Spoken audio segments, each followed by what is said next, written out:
All right, good morning, everybody. Welcome to our Power Up on this fine Monday.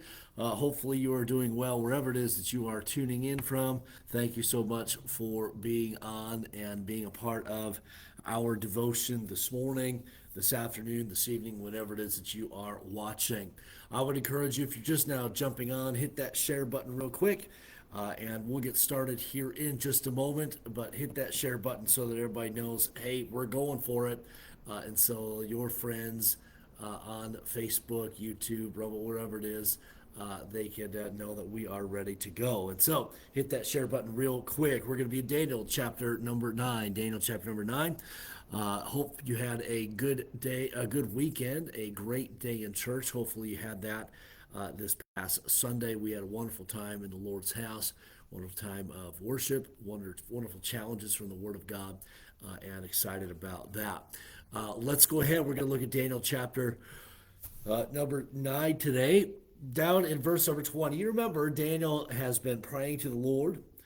He is confessing the sin of himself and his people and desiring that God would forgive of their sin. And we're going to continue this thought in verse number 20 here as we wrap up Daniel's prayer and we get into what is called the 70 weeks of Daniel. And this deals with the end times, future events, well, past, I guess, as well as some future events. So let's look at this here today. Verse number 20. While I was speaking and praying and confessing, and you get this here, my sin and the sin of my people Israel. Daniel is including himself in this, in his confession of the sins of his nation. He's including himself in that. We know that Daniel was a righteous man, a man that loved God, a man that purposed in his heart that he would not defile himself with the king's meat. Yet he recognized that he was still a sinful individual, and he includes his sin in with that of the children of Israel's sin. And I think we would do ourselves a favor, even as Americans, if we would not be so high and mighty as to forget that we are sinners as well, as we consider the sins of our nation and desiring revival and confessing the sins of our nation. Let's not forget our individual and personal sin as well. I think that's important for us to remember. Now, we continue where it says, he said right in the middle of that verse, and the sin of my people Israel, and presenting my supplication before the Lord my God for the holy mountain of my God. Yea, while I was speaking in prayer, even the man Gabriel, whom I had seen in the vision at the beginning, being caused to fly swiftly, touched me about the time of the evening oblation. And so this would be about the time of the that the evening sacrifices would be offered. Okay, and now we're going to get into what is this message that Gabriel is going to share with Daniel.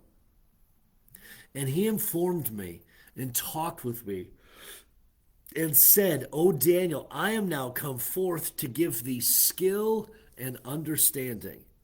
At the beginning of thy supplications, the commandment came forth, and I am come to show thee, for thou art greatly beloved. Therefore, understand the matter and consider the vision. Man, wouldn't that, doesn't that kind of maybe, I don't know, prick your heart maybe a little bit about your relationship with the Lord? I know it does mine to hear that Daniel was greatly beloved. Greatly beloved by who? By God. And God counted Daniel worthy to be sharing this with him. And that doesn't, I don't believe that happens by accident. Why was Daniel counted worthy? Well, just from what we know of Daniel throughout these first 9 chapters, we know that Daniel is a man of prayer. And he is a man of purpose. And even as we heard last night, we need a revival of prayer, a revival of purpose, a revival of praise. Daniel was all three of those. We note the prayer. He's thrown into a den of lions because of prayer. We know that God is given the glory because of his life of purpose and not defiling himself the king's meat, as we've already said. And then at the beginning of chapter 9, we find this throughout Daniel, and I just don't want to pick out chapter 9 because we're there, but we find that Daniel gives praise and honor to God throughout the book and of Daniel, and even here in Daniel chapter number 9, as we see his opening thoughts in prayer, he praises God for who he is, for his greatness, and even throughout his prayers, praising God. And what do we need here in our world today? We need that prayer, that purpose, that praise. We need that in our world today. And so Daniel is beloved by God. Why? Because Daniel's right with God. And not that we aren't loved by God, but man, I want to be beloved by God.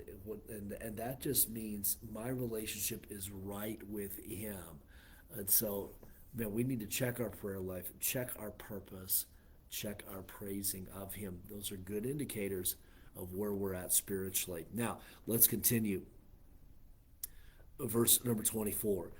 Or actually at the end of verse number 23, it says, and consider the vision. So here's what it is. 70 weeks are determined upon thy people and upon the holy city to finish the transgression and to make an end of sins and to make reconciliation for iniquity and to bring in everlasting righteousness and to seal upon the vision the prophecy and to anoint the most holy. So there's a lot going on here in verse number 24.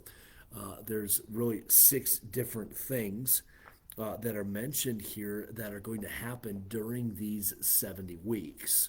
Okay. These 70 weeks are actually 70 periods of 7. Okay. So 70 periods of 7, and 7 times 70 is 490. And so these are going to be 490. We'll find out here in just a moment. 490 years is what it's going to be, okay? And this will be very interesting, I think, for many of you. We'll come back to verse number 24 in a couple minutes here. Now, let's look at verse number 25. Know, therefore, and understand that from the going forth of the commandment to restore and build Jerusalem unto the Messiah, the prince shall be 7 weeks, and 62 weeks. The street shall be built again, and the wall even in troublous times. And so what's being referenced here is the time of Nehemiah, when the ruler here in Babylon sends a group back to rebuild Jerusalem. That is when this 70 weeks begins, okay? The beginning of this 70 times 7. We find in verse number 26, and after 62 weeks, shall Messiah be cut off, but not for himself.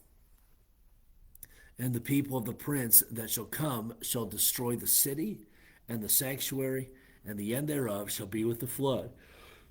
And unto the end of the war desolations are determined. And he shall confirm the covenant with many for 1 week. And in the midst of the week he shall cause the sacrifice and the oblation to cease, and for the overspreading of the abominations, he shall make it desolate, even unto the consummation, and that determined shall be poured upon the desolate. Okay, now let's look a little bit at what these 70 weeks are. In verse number 24, we noted 6 different things that are going to happen. Let me give you kind of the time frame here, and then we'll look at verse 24. This is 490 years. And we find that what's referenced here is Daniel. There's going to be a pause after 483 years. We know that there's 7 years, and this is speaking about future. There's a future 7 years that is referenced here.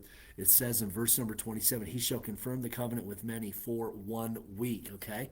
This 1 week, that is going to be the week of tribulation, the 7-year tribulation. Okay, so that we know is in the future. For Daniel, all of this is in the future. For us now, it's that 7-week period of tribulation that is in the future. Now, let's look at the 483 other years now. We note from the time of Nehemiah's beginning of the rebuilding of the wall, the time of the commandment, That's when this 483 years begins. 490 years begins. 483 will be fulfilled consecutively. We have that 7 that's still in the future. Okay, now during these 483 years, this is very interesting. From the moment of the commandment to the end of this 69 weeks, 483 years, that ends at the crucifixion of Jesus Christ.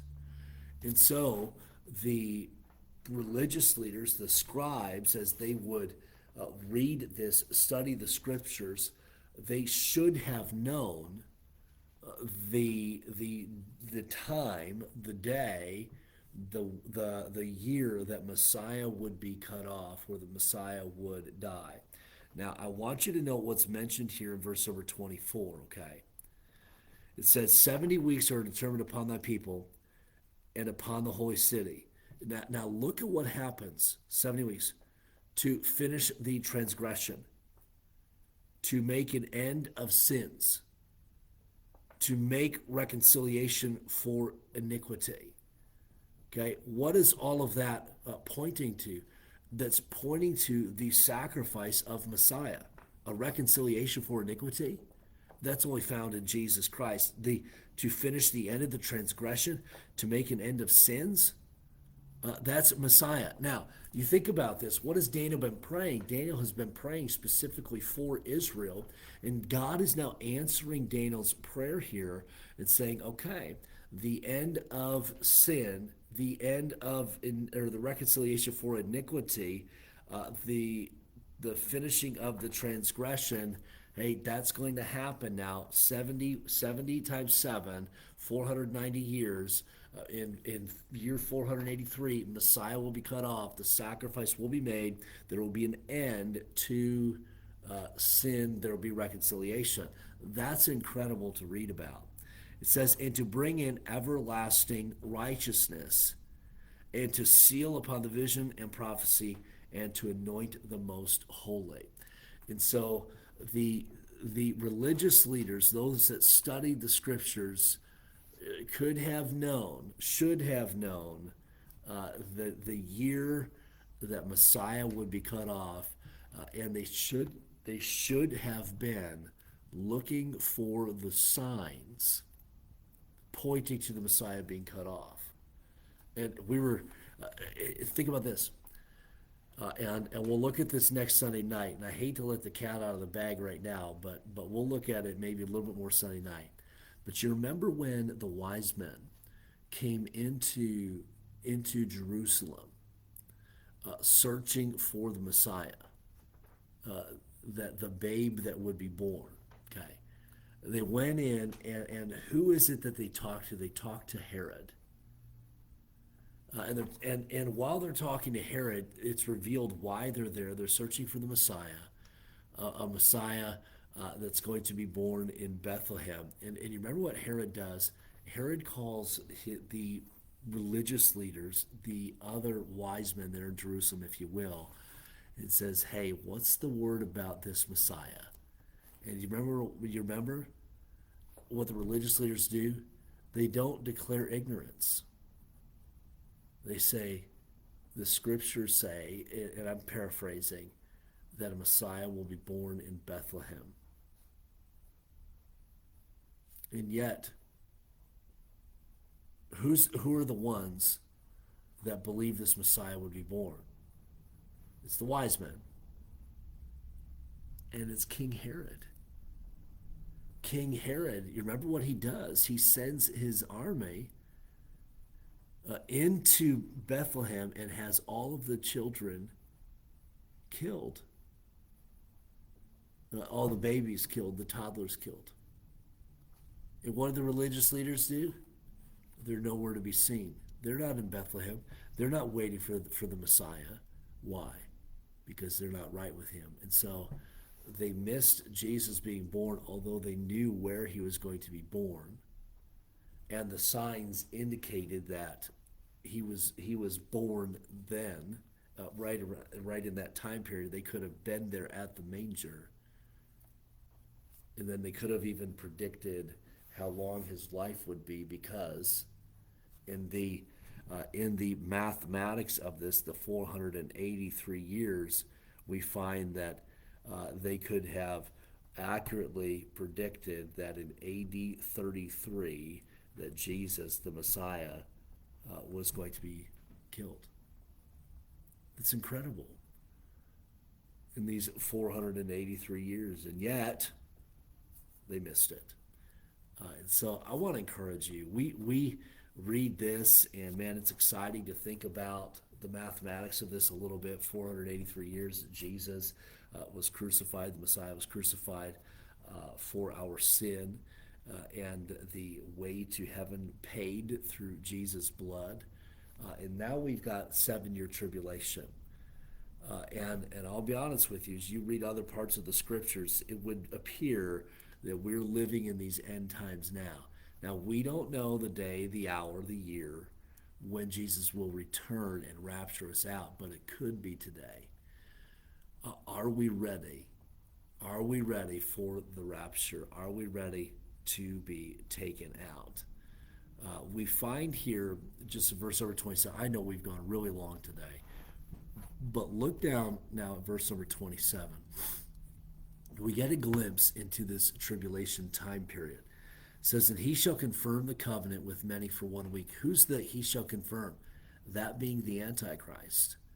He's confirming a covenant, declaring peace for a week. And in the midst of the week, in the middle of the week, he shall cause the sacrifice and the oblation to cease. And for the overspreading of the abominations, he shall make it desolate, even until the consummation, and that determined shall be poured upon the desolate. We find here that Antichrist, having this peace treaty for 7 years with Israel, comes in halfway through this week, halfway through the tribulation, and breaks his covenant. The sacrifices, the offerings cease in Israel, and we find the second half of the tribulation beginning.